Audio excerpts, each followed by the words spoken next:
thing about understanding that this book makes us see is, even at that, there's still that likelihood of claiming the knowledge you have to be your own, just as much as we had claimed the thoughts that we have to be our own, right? And they also made us understand that you are not your thoughts.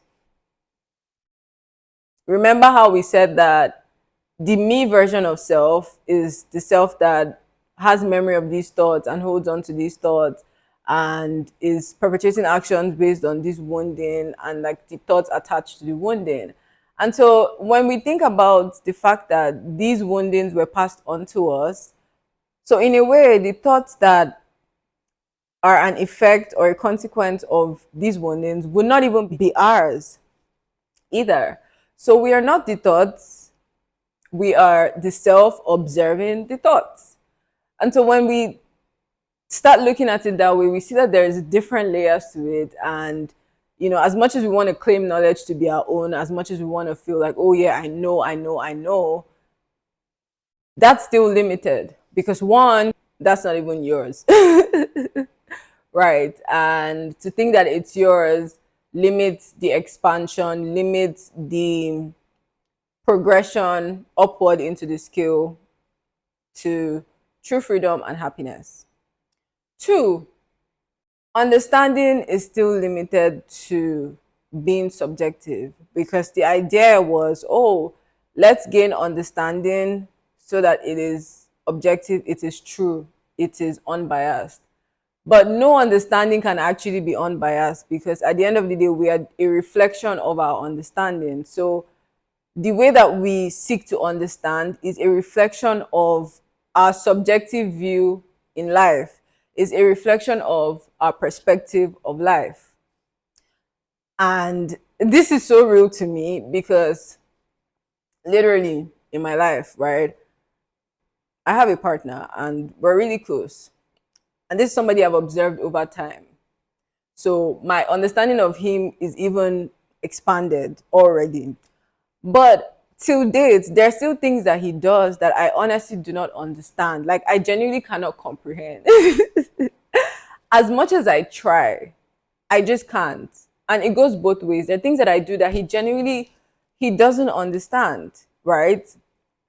And that just shines light on how subjective our understanding is and it's still limited. And when you think of even the idea of there being a greater intelligence at play that we do not even understand.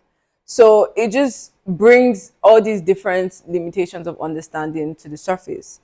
And that tells us that there is more to explore. That tells us that there is even more for us to, there's a greater perspective at hand, right? So understanding is great, is good, but understanding can still be limiting. And if we want to expand beyond, then we shouldn't get stuck at understanding because sometimes you're in an altercation or a misunderstanding a form of interaction and you're so bent on, okay, yeah, I want to understand, like, no, make me understand, like make me see your point of view, make me see it, but you cannot see it because guess what, you've never walked a day in their shoes. So how would you understand except you have a similar experience? Then it gives rise to understanding in a sense. And that's why some of the things that I'm also saying here, it's take what resonates, like truly take what resonates. My experiences are only a reflection of your resonance. So the things that add up to you just show you how similar our journeys are. But if it's not, then it wouldn't make sense, right? And that's okay. So understanding that understanding in itself is so limited, is so flawed based on our perception, is the first step to freeing yourself and seeing that there is more beyond, right? Again, true freedom and happiness. How do we get there? We're getting there. But understanding is not there yet. There was also something that they touched in the book that I would like to speak on.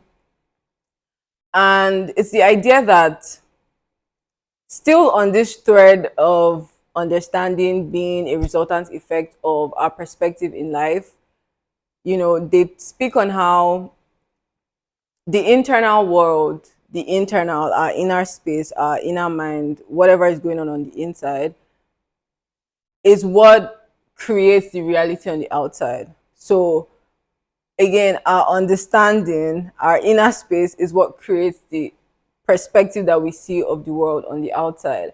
So the world is the way it is because of who we are. Period. And when you think about, again, coming from the place of wounding or the themes of wounding, at the time when I was in that headspace, everything around me looked like the worst thing, right? Because that was my internal space. That was the perspective that I saw life through. That was the lens through which I saw life, perceived life. So it was my external life, the world, people around me were a reflection of how I felt on the inside. So something can be so pretty, something can be the best thing ever, but you can't even see it because of where your head is at. And that's just it. So when I was in the wounding theme of consciousness, this is how it played out to me.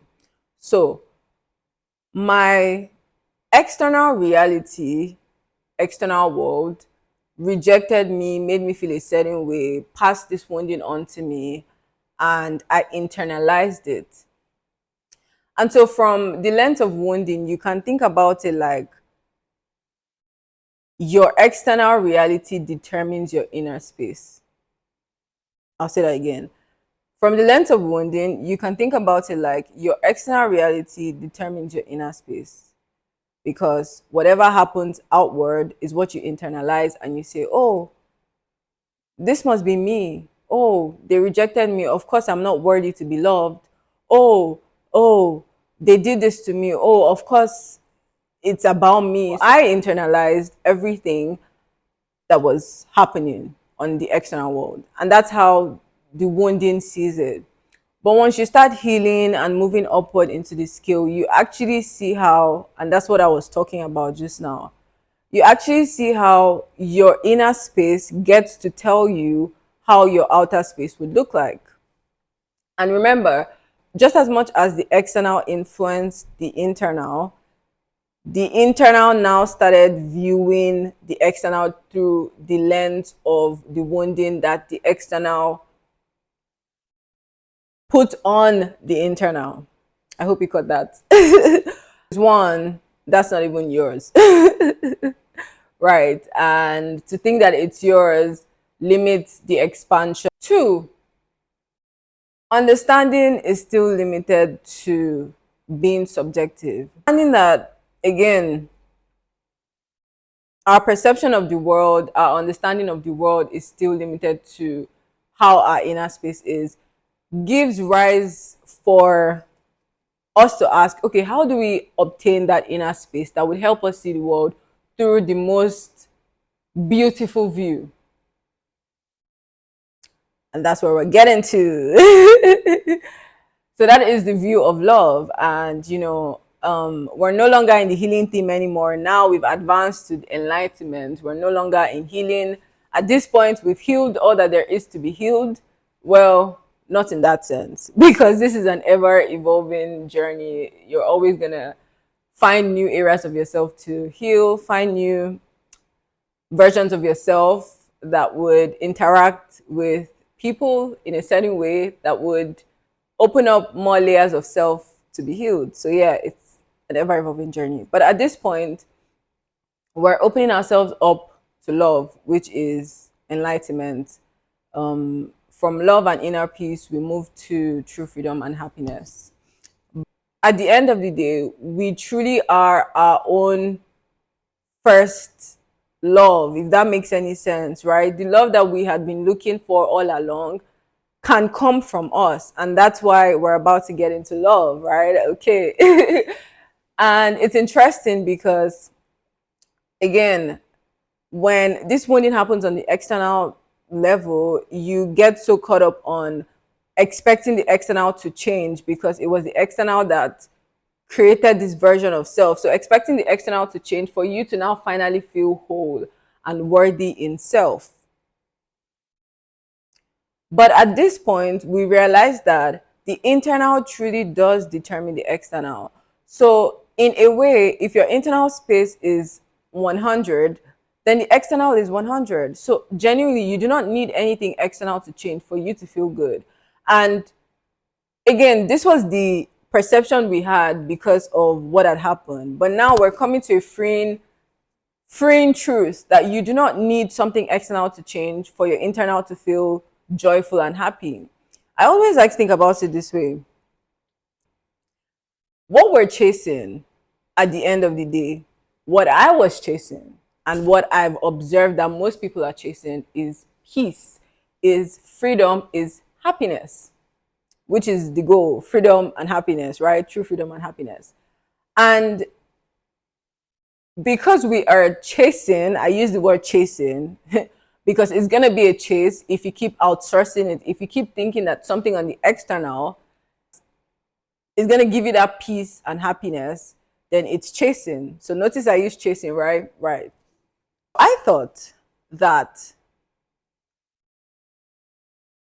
things had to be a certain way externally, and that's where this inadequacy and desire comes from, because you're trying to accumulate so much, you're trying to add and add and add and do and do and do and buy and buy and buy and look a certain way and do certain things a certain way. You're trying so hard to do these things on the external level, to accumulate these things on the external level, so that you finally feel happy, so that you finally feel at peace, so that you finally feel free.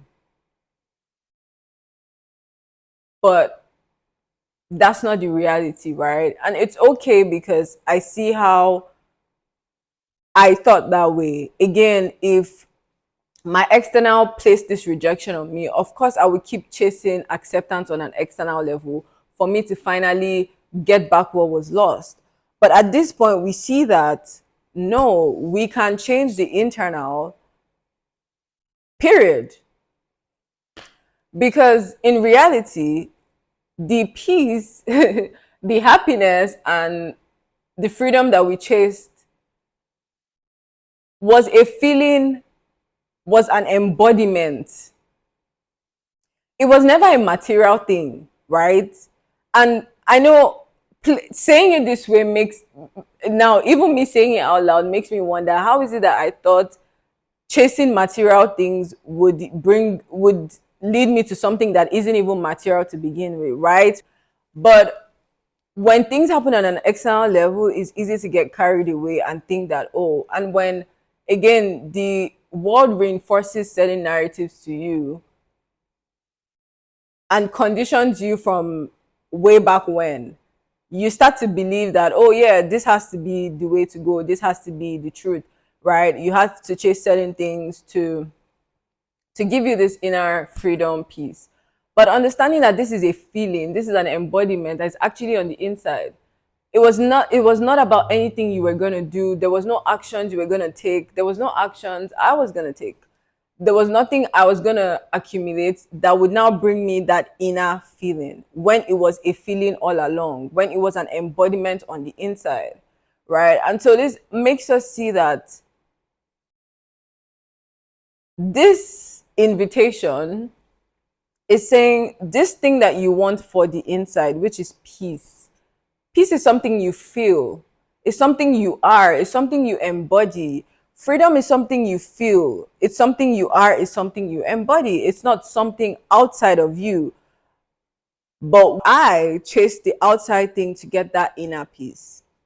Now we're inviting you. Now Matt and Ash are inviting you. Now I'm sharing my experience based on the invitation that this inner feeling that you seek is inside. This inner feeling that you seek is inside.